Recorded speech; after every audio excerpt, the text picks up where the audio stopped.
क्या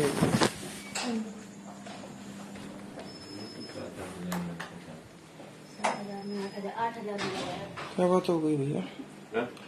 यही है बुआ? आइए आइए। क्यों? ये कौन है आपकी? कब दो फोन दो फोन। अरे ये कौन है आपकी? फोन दो। उनको ले लीजिए, महिला को कस्टडी में भी। चलो ये महिला को ले लेना कस्टडी में, ये नहीं जाएगी कहीं। नहीं नहीं दीवान जी कहाँ है वो लड़की को बुला, उसको कह दो चप्पल अपने पहने, कपड़े पहना दो उसको।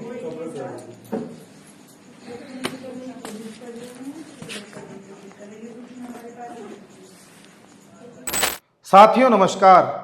साथियों, हमारे देश में लोकसभा के चुनावों को खत्म हुए अभी 3-4 महीने भी नहीं हुए हैं।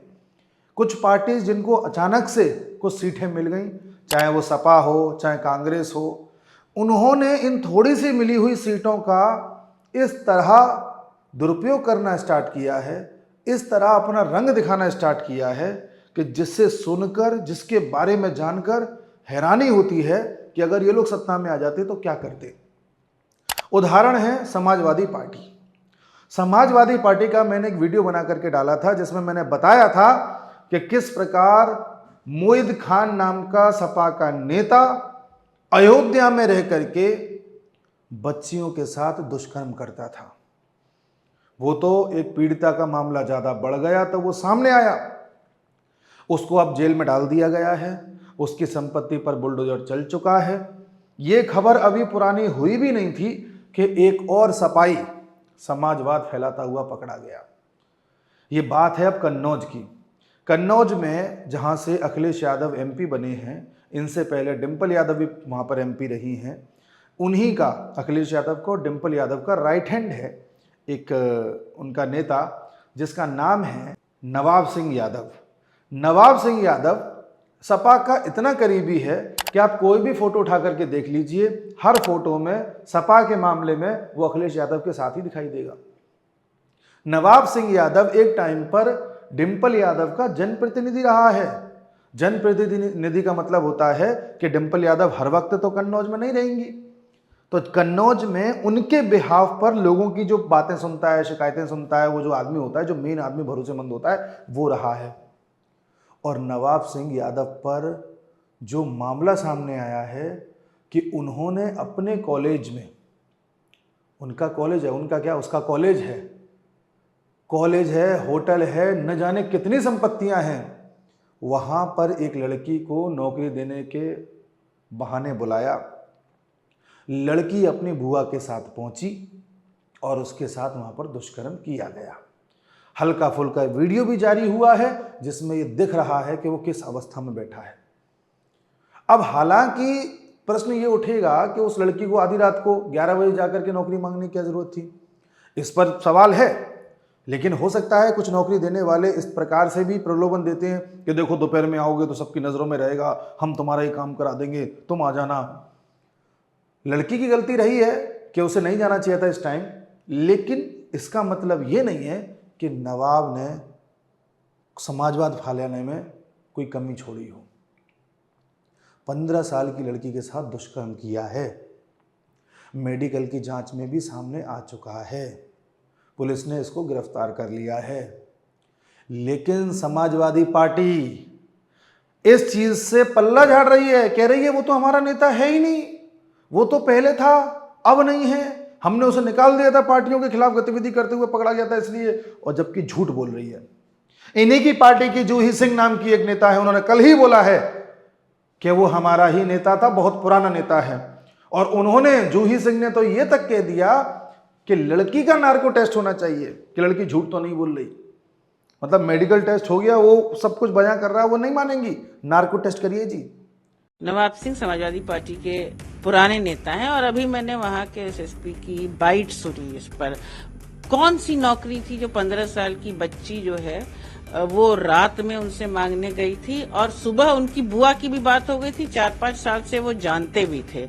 तो इस तरह के जो आरोप लगते हैं लोगों पर, इनकी निष्पक्ष जांच होनी चाहिए, तुरंत जांच होनी चाहिए। किसी भी बच्ची के साथ ऐसी घटना हो तो अलग बात है, उसको न्याय मिले, लेकिन यहाँ न न्याय मिल रहा है और मुझे तो ये साजिश लग रही है। हम चाहते हैं कि वास्तव में नार्को टेस्ट हो। और इसके अलावा अखिलेश भैया तो कुछ बोल ही नहीं रहे हैं, पल्ला झाड़ रहे हैं। अखिलेश भैया तो बहुत बड़ा समाजवाद करने निकले थे, संविधान बचाने निकले थे। तुम्हारा नवाब सिंह मलिक की 300 करोड़ की संपत्ति तो सामने आ गई है। नोएडा के एक होटल में पैसा लगा रखा है, कन्नौज में एक होटल है चंदन नाम से, वो उसका है। उस होटल की जमीन की कीमत ही कम से कम 20 करोड़ है। 1 एकड़ जमीन में फैला हुआ है वो होटल। और जिस कॉलेज में ये काम हुआ, चंदन कॉलेज, उस कॉलेज की नींव 2007 में रखी गई थी और वो अखिलेश यादव ने ही रखी थी, बाहर उस पर लिखा भी है। उसी कॉलेज का जो मालिक है वो यही है। ऐसा कैसे हो सकता है कि समाजवादी पार्टी का एक नेता जो इन मामलों में पकड़ा जा रहा है और वो गरीब रह जाए? आप देखना, ये सपा का जो भी नेता पकड़ा जाता है इस पर अरबों की संपत्ति निकलती है। आप कल्पना करिए कि जब ये समाजवादी पार्टी सत्ता में रही होगी तो उसने क्या किया होगा। नवाब वो नेता था कि इसके खिलाफ पूरे यूपी में कोई मुकदमा नहीं दर्ज कर सकता था। ये तो छोटे छोटे हैं जो निकल के आ रहे हैं, न जाने कितने और होंगे। समाजवादी पार्टी में होना, शायद ऐसा लगता है कि वो समाजवादी पार्टी में हो तो ये सब काम तो करने पड़ेंगे। अवैध संपत्ति इकट्ठी करो, लड़कियों के साथ दुष्कर्म करो, MY फैक्टर के खिलाफ कुछ मुकदमा नहीं होगा। MY का मतलब आप समझ ही गए होंगे। पहला था M था, इस बार Y पकड़ा गया है। और मैं तो उन यादवों से कहता हूं, जो यादव अपने आप को सपाई मानता है वो तो यादव है ही नहीं। और जो यादव उसको लगता है कि उसका जो कुछ भी है सपा ही करेगी भविष्य में जाके, तो आप लोग वो यादव नहीं हो जो कृष्ण के यदुवंशी थे। अगर आप समाजवादी पार्टी को ही अपना सब कुछ मानते हो तो फिर कृष्ण का दामन छोड़ देना, क्योंकि कृष्ण के यदुवंशी ऐसे नहीं थे। यहां तो गुंडा ही है पूरी की पूरी। यादवों का मतलब एक प्रतिष्ठा थी, सम्मान था। यादवों का मतलब ये नहीं होता कि आप सपा के नाम पर लाल टोपी पहन लो और गुंडई फैलाओ। अगर ऐसा कर रहे हो तो आप कृष्ण के यदुवंशी नहीं हो, नहीं हो, नहीं हो। और आपकी वजह से उन यादवों का भी नाम खराब होता है जो शायद सज्जन हैं, जो सपा के नाम पर यादवों को बदनाम करते हैं। वो सपाइयों का तो इलाज योगी जी कर ही देंगे, लेकिन जनता को यह जानने की जरूरत है कि कैसे संविधान का नाटक करके इन्होंने पूरा चुनाव का नैरेटिव सेट किया और आज केवल 37 सीट इनकी आई हैं। और ये किस तरह से ड्रामा कर रहे हैं, किस तरह से इनके खेल सामने आ रहे हैं, आप देख लीजिए साहब। ये 2-3 तो वो चीजें हैं जो सामने आ रही है। मैं फिर बोल रहा हूं, न जाने कितनी ऐसी चीजें होंगी जो सामने ही नहीं आ रही हैं। ये हैं आपके अखिलेश भैया। इन्हीं के नेताजी कहते थे, लड़के हैं, गलती हो जाती है, क्या दिक्कत है। सपा में हो तो आप 70 साल की उम्र के भी हो, मोहित खान, तब भी लड़के ही हो। और 6 साल से ऊपर की लड़की है तो वो हलाल है, उसको आप उसके साथ कुछ भी कर सकते हो। तो सपा में जो 80% M है ना, उस 80% M ने सपा का ऐसा माहौल कर दिया है कि वो जो 20% Y उसमें आते हैं वो भी M जैसे ही हो जाते हैं। तब जाके बनता है MY फैक्टर और तब जाके शायद वो एक सूरत तैयार होती है जिसे समाजवादी पार्टी कहती है। लाल टोपी, भ्रष्टाचार, ये वो सब। और इसी नवाब सिंह पर तो न जाने कितने केस हैं, अपहरण का, बलात्कार का, फिरौती का, धमकी का, अवैध कब्जे का, जो कुछ भी हो सकता है ना कानून की, उसमें वो सब है। यूपी में इस तरह से सपा ने तो काम किया है। अगर ये देख करके भी कोई न माने, उसे लगता है कि समाजवादी पार्टी और कांग्रेस ही संविधान बचा सकते हैं, तो माफ कीजिएगा, कभी ये सत्ता में आ जाएंगे तो बता देंगे कैसे संविधान बचता है। आज बांग्लादेश में संविधान बच तो रहा है, ऐसे बचता है संविधान, ऐसे बचता है जी। बांग्लादेश में आज जो हो रहा है ना, उसमें ये नहीं पूछा जा रहा कि आप दलित हो, कि यादव हो, कि ब्राह्मण हो, कि क्या हो, आप हिंदू हो, इसके लिए यही काफ़ी है।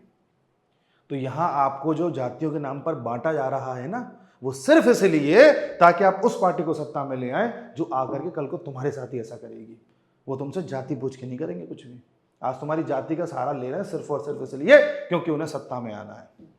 इस चीज़ को समझ जाओ, अच्छा है, वरना बहुत देर हो जाएगी। नमस्कार।